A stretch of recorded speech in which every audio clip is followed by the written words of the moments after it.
Something for your mind. Something for your.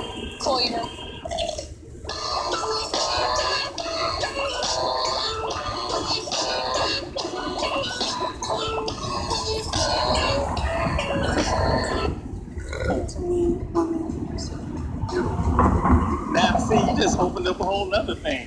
Because with all this sexual assault, sexual harassment, all of this going on, and all these stories we heard, apparently, that is even being, women aren't sacred.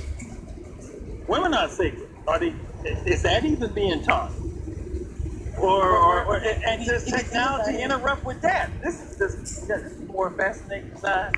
I mean, like, I'm like, whoa. Yeah, like, in music, it's common to disrespect women. It's kind of like, what? I was gonna say, what is like being projected out into the world that's sacred anymore? I'm asking the question. Because you just said music, I'm trying to think what art or something like out there that's like really like wow. Now hold it, both of you. Just say it. Go ahead. I'm 24. Yeah. I'm 27. So you guys under 30, all right? So you give me an age category on this thing, right? I'm almost there. Technology, right? I'm like, I'm trying to get to the upper limits and the lower limit. Well, there's no lower limit, right? Because everybody has to do it more. So that's your thought. What is projected about sacredness at all in the world? And if nothing's sacred, then anything goes.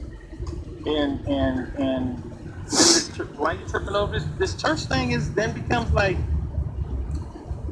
man, that's.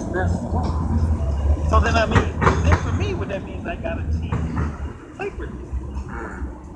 Ooh. That's what it means to me. I like that. But I'm assuming that's why I'm asking people what is sacred to them. Don't see if anybody calling in, friends. I'm going crazy. I just want to know what people think. If Dr. Marshall owned one, is he too much of a do-gooder? Is he too like, what is wrong with him? Blah, blah, blah. He crazy. Now, if I was a medical doctor, people be like, you know what they would say? Life is sacred. That's what doctors do, right? They try to save lives because they believe life is sacred, right? I mean, they'll keep you on the operator, they be beating you on the chest and everything. I mean, life is sacred, life is sacred, life is sacred, life is sacred. When we try to do the whole police reform thing, we put in there the sanctity of, we put about the value of life. That's how it started. We try to put that into people's mind. So you just said some things. I love talking. Y'all just tell me stuff. I love it. I do. One thing I notice is if you have a purpose, if you find your purpose in life, that it's harder for you to do bad things because you're so set on accomplishing your goal or your dream that you don't want to jeopardize that. So maybe there's levels. The sacred to me is the top level. And I use that word because I was raised on sacredness. I really was. I mean, women were sacred, elders were sacred, the church was like sacred. School, what's a Richie Rich song? That's what I ain't gonna do. I mean, because it was sacred, right? It was almost at the opposite of sacred is profane, right? So it was just like, well, maybe we ought to teach this whole concept, And maybe we get to levels of this, maybe purposes first, blah, blah, blah. Then you got to move up to sacredness. Ooh. Do you think it should be taught at school?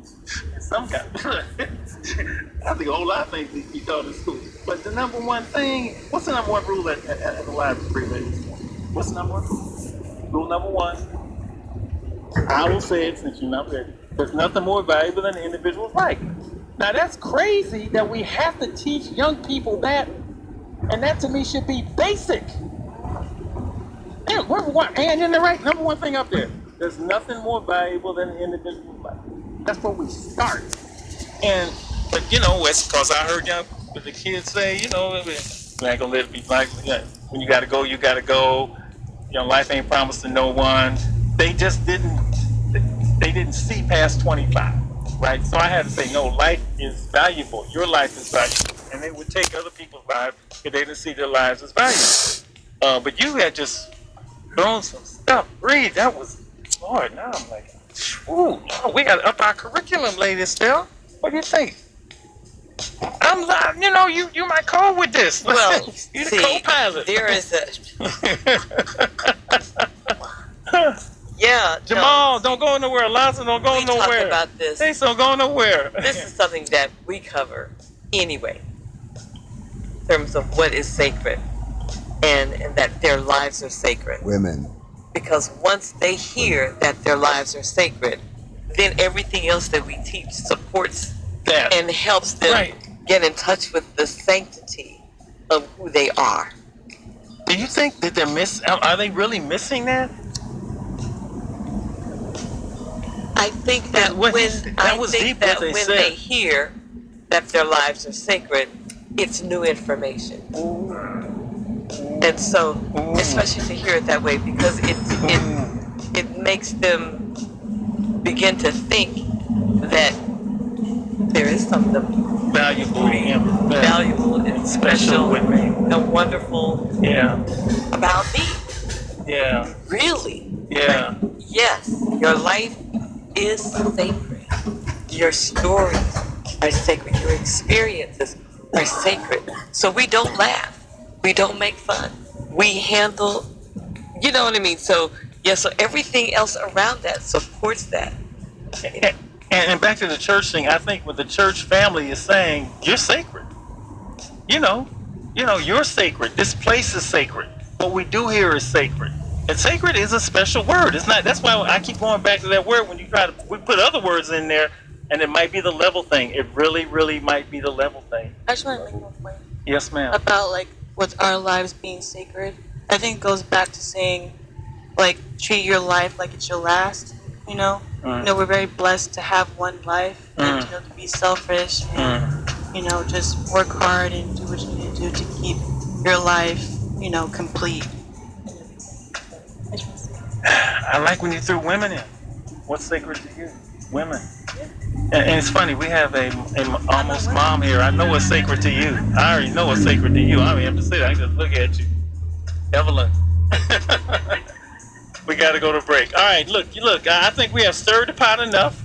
800-765-3437. Jamal, Alonzo, this is Chase, and Mike. Don't go anywhere. Right when we come back, you are on. Thank you. Measure. Live. I'm an estimator for S&G Carp. More and more people we're going to see are going to be done. Hold me closer with your wicked.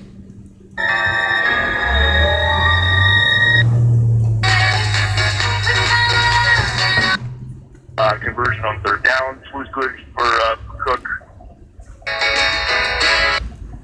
大提琴唱出的歌。花样年华这首歌是梁朝伟在停止唱歌5年后再现歌坛的作品。梁朝伟所主演的《花样年华》运用了大量的音乐元素，触发了他内心深处的音乐情。Let it go, baby.